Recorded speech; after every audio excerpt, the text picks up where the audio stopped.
도쿄에선 상상도 못했어요. 지금 제가 있는 곳은 서울 동쪽 미친 감성의 성지 성수동입니다. 공장, 창고, 여긴 그런 단어가 패션이 되는 마법의 동네예요. 전철로 단 30분, 서울 중심부에서 뻗어나온 이곳엔 무너진 벽돌과 노출 천장이 세상에서 제일 힙한 인테리어로 다시 태어났습니다. 그런데 여러분, 한국 사람들이 1년에 커피를 몇 잔이나 마시는지 아세요? 정답은 무려 416잔. 아시아 평균보다 7배 많대요. 이게 실화예요. 그리고 여긴 커피만 있는 게 아니에요. 페퍼로니 크로아상. 입에 넣자마자 꿀의 달콤함과 후추의 톡 쏘는 맛이 최고였어요. 오늘 제가 왜 이 성수동에 왔는지 아세요? 그냥 예쁜 카페 보러 온 게 아니에요. 한국이라는 나라가 가진 진짜 매력을 여기서 마주쳤기 때문이에요. 한국 정말로 다릅니다. 한국을 더 사랑하게 된 외국인 호란 이야기 들어보실래요? 도쿄에서 프리랜서 방송 작가로 일하고 있는 29세 여성 호란 씨는 처음 성수동을 방문했던 순간을 이렇게 회상했습니다. 겉보기엔 조용한 동네였지만 골목골목 들어갈수록 마치 넷플릭스 드라마 세트장처럼 고급스럽고 감각적인 카페들이 그녀의 눈앞에 펼쳐졌죠. 일본에서는 볼 수 없는, 아니 세계 어디서도 보기 힘든 분위기였습니다. 공장 안에 카페가 들어서 있다니 처음엔 귀를 의심했죠. 그런데 들어가 보니까 그 황량했던 벽돌 담장과 녹슨 철문 위에 가장 세련된 감성이 입혀져 있더라고요. 이곳은 성수동, 서울의 동쪽에 위치한 최근 몇 년 사이 전 세계 트렌드세터들의 성지가 되어버린 지역입니다. 원래는 수제화 공장과 철공소들이 밀집해 있던 낙후된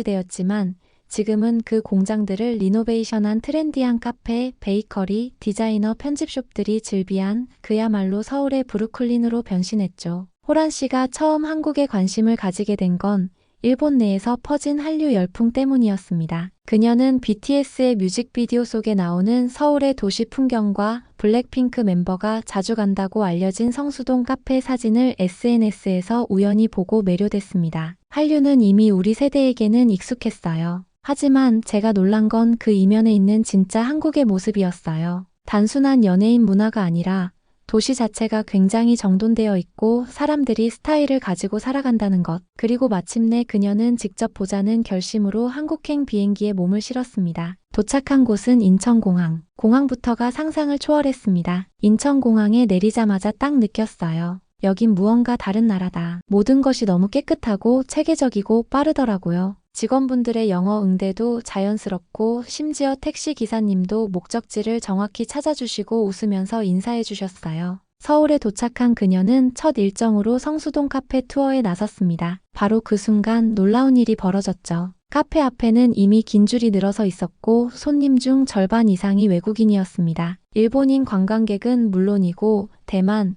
미국, 유럽계 관광객들도 모두 스마트폰을 들고 사진을 찍거나 라이브 방송을 하고 있었죠. 한국이라는 나라가 단순히 맛집 탐방의 나라가 아니라 이제는 스타일과 감성까지 수출하는 문화 강국이라는 걸 실감하는 순간이었습니다. 그리고 바로 그곳에서 한 PD가 그녀에게 퀴즈를 던졌습니다. 호란 씨, 한국 사람들이 1년에 마시는 커피양 얼마 정도 되는지 아세요? 글쎄요. 하루에 한 잔은 마실 테니 365잔? 정답은 무려 1인당 연간 평균 416잔입니다. 그 말을 듣자마자 호란 씨는 놀라서 눈이 동그래졌습니다. 말도 안 돼요. 일본보다 2배 이상 많은 거 아닌가요? 맞습니다. 한국은 아시아에서 커피 소비량 1위, 심지어 세계적으로도 상위권입니다. 도시에선 몇 걸음만 걸어도 스타벅스와 로컬 카페, 그리고 고급 디저트 카페가 줄지어 있으며 심지어 편의점 커피마저도 고퀄리티로 유명하죠. 그 순간 그녀의 내리에 퍼뜩 떠오른 생각이 있었습니다. 한국은 더 이상 K-팝의 나라가 아니다. 이 나라는 진짜 삶의 질과 문화 감도로 세계를 리드하고 있다. 나는 단순히 커피 마시러 왔지만 그런데 서울은 내 인생을 바꿔버렸다. 호란 씨의 한국 방문은 사실 충동적인 결정이었습니다. 일본에서 프리랜서 작가로 살아가는 그녀는 팬데믹 이후 사람들의 라이프 스타일 변화에 대한 콘텐츠를 준비하던 중 한국의 카페 문화를 주제로 기획을 하게 되었습니다. 처음엔 단순한 일정보다 조금 길어진 출장이었죠. 하지만 지금 돌이켜보면 그것은 삶의 패러다임을 완전히 바꾸는 경험의 시작이었습니다. 성수동의 첫날, 그녀는 근처의 몇몇 로컬 카페를 더 방문했습니다. 각각의 카페가 뚜렷한 콘셉트를 가지고 있었고 심지어 직원들조차 자신이 문화의 일원이라는 자긍심을 갖고 일하는 모습에 감동을 받았습니다. 일본도 서비스는 좋지만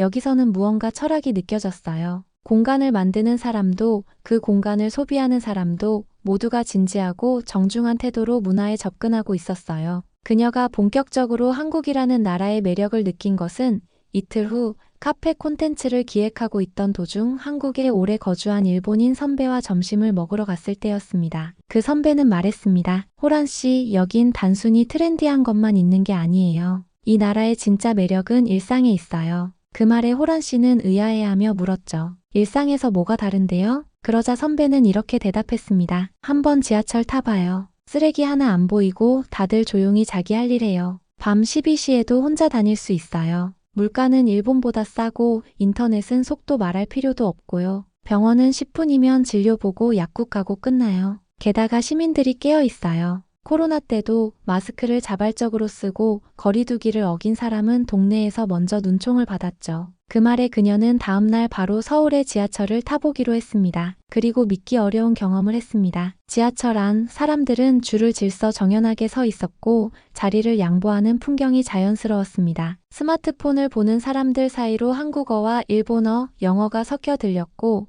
열차 내 스크린에선 실시간으로 정거장이 안내되고 있었습니다. 무엇보다 충격이었던 것은 정말 쓰레기가 없다는 것이었어요. 일본도 깔끔하다고 하지만 한국은 디지털과 질서가 결합된 느낌이었어요. 뭐랄까 미래 도시에 온 것 같았어요. 그녀는 이어서 공공자전거 따릉이를 타보고 한강변을 달렸습니다. 그 넓은 강변에서 밤에도 조깅하는 사람들, 돗자리를 깔고 음식을 나누는 가족들, 그리고 전동 킥보드를 타고 퇴근하는 직장인들까지 자유롭게 정제된 삶이라는 단어가 떠올랐습니다. 한국은 단순히 카페와 음식, 그리고 예쁜 풍경만 있는 나라가 아니었습니다. 그녀가 느낀 진짜 한국은 사람과 시스템이 만드는 감동의 나라였습니다. 서울에서의 며칠은 마치 꿈처럼 지나갔습니다. 성수동의 카페 골목을 거닐며 저는 한국이 단지 한류의 나라만은 아니라는 것을 확실히 느꼈습니다. 감성적이고 창의적인 젊은 세대의 에너지, 거리마다 살아 숨쉬는 독특한 문화, 그리고 정돈된 도시 시스템은 일본에서 경험하지 못한 어떤 속도감과 자유로움을 선사해 주었습니다. 그러던 어느 날 저는 한국의 또 다른 모습을 경험해보고 싶다는 생각이 들었습니다. 나는 너무 화려한 곳만 보고 있었어. 한국의 진짜 일상을 보고 싶어. 제가 선택한 곳은 바로 광장시장이었습니다. 서울 도심 한복판에 자리한 전통시장으로 수십 년 동안 시민들의 식탁을 책임져 온 곳이었지요. 지하철 1호선 종로오가역에서 내려 광장시장 입구에 들어서자마자 저는 압도당하고 말았습니다. 양쪽으로 길게 늘어진 가판대,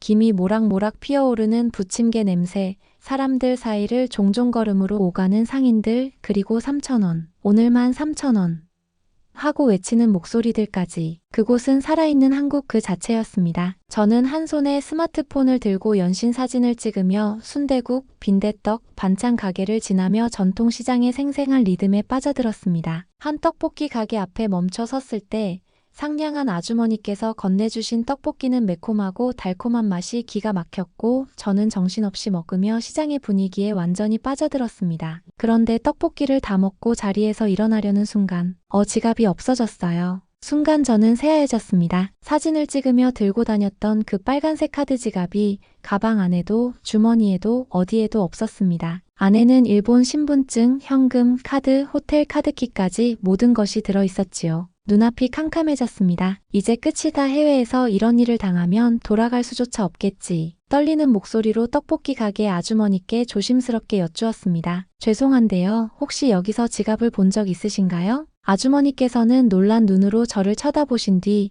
바로 주변 상인들께 알리기 시작하셨습니다. 곧 시장 전체에 외국인 지갑 잃어버렸다는 말이 퍼져나갔고 놀라운 일이 벌어졌습니다. 떡볶이 가게, 김밥 가게, 순대집, 국밥집 많은 가게들이 문을 잠시 닫고 주변을 함께 수색해 주셨습니다. 저쪽도 봤어요? 사진 찍던 데가 어딘지 알려주세요. 이름도 관계도 없는 분들이 제 일을 마치 본인의 일처럼 여겨 도와주시는 모습을 보며 저는 감동을 넘어선 충격을 받았습니다. 그건 단순한 도움이 아니라 공동체 전체가 움직이고 있다는 느낌이었습니다. 20여 분이 지나자 시장 초입 분식집에서 한 아주머니께서 다급히 달려오셨습니다. 이 지갑 맞죠? 어떤 학생이 길에서 주웠다고 맡기고 갔대요. 바로 제 것이었습니다. 아내는 카드, 현금, 일본 신분증, 그리고 어머니와 함께 찍은 낡은 사진까지 단 하나도 빠짐없이 그대로 있었습니다. 저는 그 순간 눈시울이 붉어졌습니다. 주운 사람의 얼굴도 모르고 이름도 모르지만 단 한 번의 망설임도 없이 그것을 맡기고 사라진 그 마음씨를 생각하며 이 나라 왜 이렇게 따뜻하지?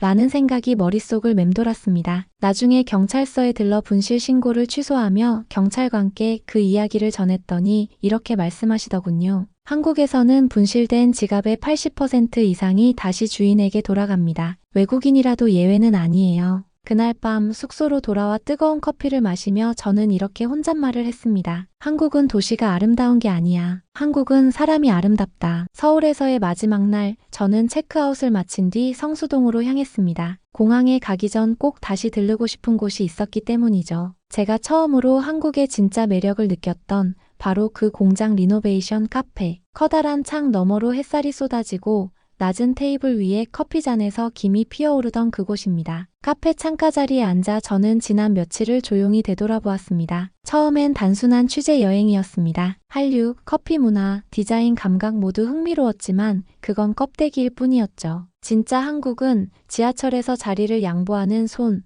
낯선 외국인에게 떡볶이를 건네는 웃는 얼굴, 그리고 분실한 지갑을 위해 함께 뛰어준 시장 사람들 걱정 마세요 라는 따뜻한 말이었습니다. 일본에서의 저는 점점 말수가 줄고 표정도 사라져갔습니다. 삶을 기록은 해도 느끼지는 못했던 나날들. 그런데 한국에서는 사람과 사람이 부딪히며 살아가고 있었습니다. 그것이 얼마나 소중한지 이곳에서 알게 되었습니다. 노트북을 열어 마지막 블로그 글을 남겼습니다. 저는 한국에서 지갑을 잃었고 마음을 되찾았습니다. 시장에서 울고 웃고 카페에서 나 자신을 돌아보았습니다. 이건 단순한 여행이 아니었습니다. 삶의 방향을 바꾸는 계기였고 언젠가는 이곳에서 살아보고 싶다는 꿈이 생겼습니다. 공항으로 향하는 길, 창밖을 바라보며 저는 조용히 중얼거렸습니다. 또 올게요. 다음엔 관광객이 아니라 친구로요. 여러분 혹시 서울의 핫플레이스 성수동에 가보신 적 있으신가요? 공장을 리노베이션한 감성 카페, 골목골목 숨어있는 디저트 명소, 그리고 사람들의 따뜻한 정까지 그곳엔 단순한 관광지를 넘어선 한국의 진짜 매력이 숨어 있답니다. 이 영상이 마음에 드셨다면 좋아요와 구독 버튼 꾹 눌러주시고요. 성수동에서의 추억이나 한국 여행 중 겪은 특별한 경험이 있다면 댓글로도 꼭 남겨주세요.